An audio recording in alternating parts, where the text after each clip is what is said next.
So how is it that we achieve really biblical equality? Like how do we do that? I think that we need to really think seriously about a lot of the things that Paul said. Whenever he talks about the church and the ligaments, he compares, like, he uses the analogy of the ligaments of the body all needing one another, and this, that, and the third.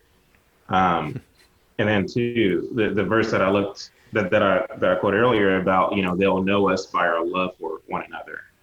We don't have to make it really more than that. You know what I mean? I feel like we're scrambling as a church to do something. You know what I mean? We're very much a do something generation, when in reality, we have to be upfront and honest about the narrative, first and foremost. And so just because there's a shooting that involves a white police officer and a black man on the news doesn't necessarily mean that black people are being targeted by police officers across this country. That's a narrative that's being pushed by the left. And so, of course, any kind of footage in a country this large that can validate that narrative, of course, something like that's going to go viral. Of course, something like that's going to be on the news. And what they're trying to do is they're trying to invoke outrage. They want us to be outraged. They want us to be upset. They want us to go along with their narrative.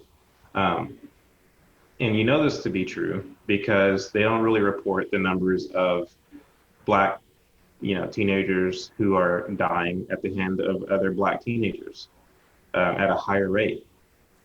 And that's not to make light of that. Like, that's a very serious issue that we're not Yeah. really paying attention to. And I don't think that I don't think that you fix it on a national scale. I think, people have to be involved locally in order to address those types of issues.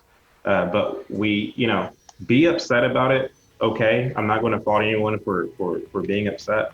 But what I submit to people is that there are people out there, a lot of them are in the media, who are exploiting and taking advantage of the fact that you care.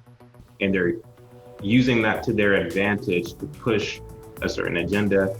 And again, it's very troubling to see.